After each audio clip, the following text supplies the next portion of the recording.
Oh, hi there. Do you like acid? What about base? What about reactions that involve both acid and base? Yeah? Okay, follow me. You're in luck. I'm about to give a lecture on acid-base reactions. Come on over, and we can learn together. So today, the focus of this lecture is going to be on Bronsted-Lowry base and acid reactions. Because Lewis, who needs that? Anyways, the idea is if something is an acid, it donates a proton. If something is a base, it accepts a proton. Notice how the proton goes from the hydrobromic acid onto the hydronium ion. Likewise, ammonia can act as a base. It will accept the proton from water, becoming ammonium and hydroxide. Typically, a base will increase the hydroxide ion concentration, and an acid will increase the hydronium, often just written as a proton, concentration. If you notice, water acts as an acid here and a base here. That's being called amphoteric. One of the key things we need to learn about is called conjugation, or the conjugate acid of a base, or a conjugate base of an acid. Now you can see the conjugates here, but we're going to take a little closer look. Does that sound fun? Alright. So there's two things we need to focus on here. Now, the conjugate acid or base is the same species on two different sides of the reaction, but only different by one proton. If you notice here, HBr is the acid and bromine is the conjugate base. It's the same species minus one proton. You'll notice the same thing here with water and hydronium. That's the conjugate acid to this base. Also, ammonia and ammonium. Same species, one proton difference. Now, one other key note to make is that this is a strong acid. So its conjugate base is negligible. No base. No base here. But this is a weak base. So its conjugate acid is a weak acid. So now that you've gotten a little taste, of conjugate acid and bases, why don't you take a try? I'm going to put some questions on the board and we'll see how you do. Me? You. So, here's a question that you can try at home. What we have is acidic acid with water forming acetate and hydronium. Now, I'm going to give the answer. Why don't you hit the pause button and see if you can do it by yourself? Ready? Pause. Oh, did you finish up? How'd you do? Does your answer look like mine? As you notice, acidic acid and acetate are the same species with the difference of a single proton. Here it is, here it's not. This is the acid, its conjugate base is acetate. Likewise, we have water acting as a base, and its conjugate acid is hydronium. Acid, conjugate base. Base, conjugate acid. How'd you do? I bet you did great. Good job. Now, there's something important that we need to understand about water. Water, by itself, will naturally dissociate into hydroxide and hydrogen protons. This is called autoionization because by itself, it'll break into ions. Now, there's a constant that we know from that, Kw. If you remember back to the equilibrium section, you find your constant by doing your products over your reactants. But water's a liquid. What's it doing here? Why is it there? Get out of here.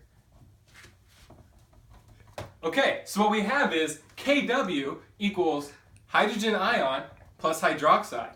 Now, at 25 degrees Celsius, that's around room temp, give or take, it equals 10 to the negative 14.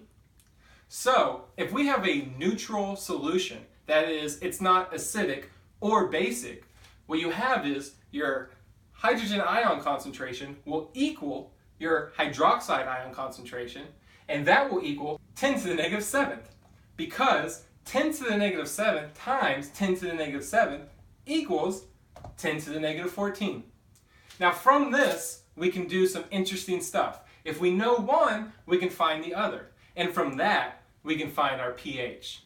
But hold on to your pants because we're not there yet. That's coming up next. Goodies. Goodies. All right.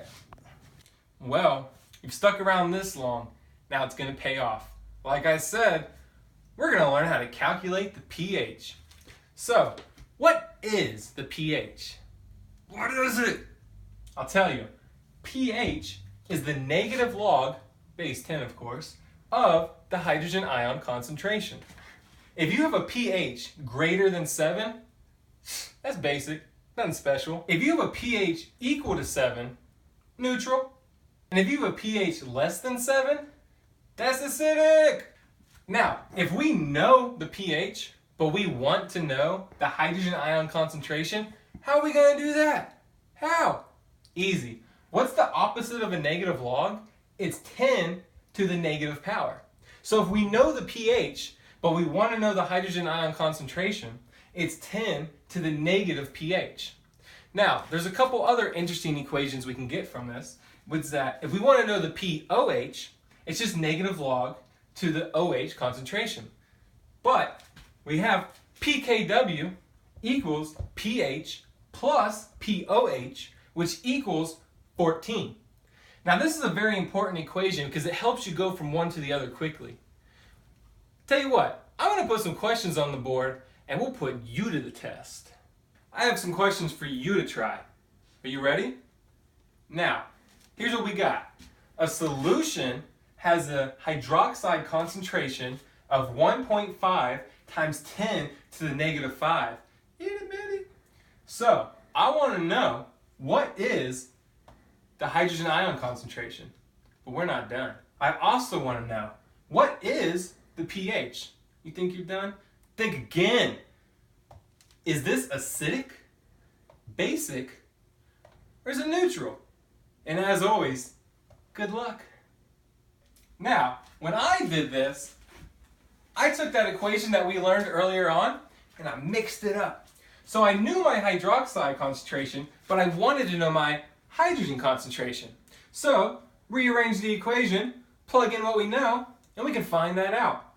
Now in the question, we had a hydroxide concentration of 1.5 times 10 to the negative 5. So if we take 10 to the negative 14, divide it by that, what we end up with is 6.67 times 10 to the negative 10th molar. Is that what you got? Good job. Now B asked us to find the pH. Do you remember what the pH was? I bet you do. What you need to do is take the negative log of our hydrogen ion concentration. So, negative log of 6.6 times 10 to the negative 10th, and we have a pH of 9.18. Finally, the question wanted to know, is that basic, acidic, or just neutral? Which one is it? Which one is it? Basic. And why? Because 9.18 is greater than 7. Okay, now, we know how to figure out pH from just a simple hydrogen ion concentration. Go us. We're awesome, right? We're not awesome yet. We're going to find out how to find the pH of actual solutions. Now first, we're going to start off with strong acids and bases. Why? Because they're really easy. If you have an acid, a strong acid, the concentration of your acid equals the concentration of your hydrogen ion. But Lenny, how do I know my strong bases and acids? Now that's an excellent question. One that you should have asked your Chem 1 teacher. This is Chem 2. I don't have time to backtrack. I can't do it. We're on a schedule. But thank you for the question. So like I was saying, concentration of your strong acid equals the concentration of your hydrogen ion. And likewise, the concentration of your strong base will equal the concentration of your hydroxide ion. However, this one is multiplied by X. What is X? Now that's a good question. X equals the number of hydroxides in the original compound. For example, take barium hydroxide. If you notice, for each one of these strong bases, there are 2 hydroxides.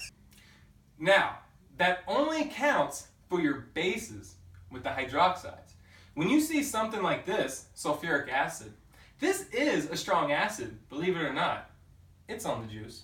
However, only the first hydrogen has enough money for the juice. The second one is going to be a weak acid. So we can't automatically say this times 2 because of that, the way we can with our base. So now that we have that covered, guess what I'm going to do? I'm going to throw some more questions at you. You ready? You ready?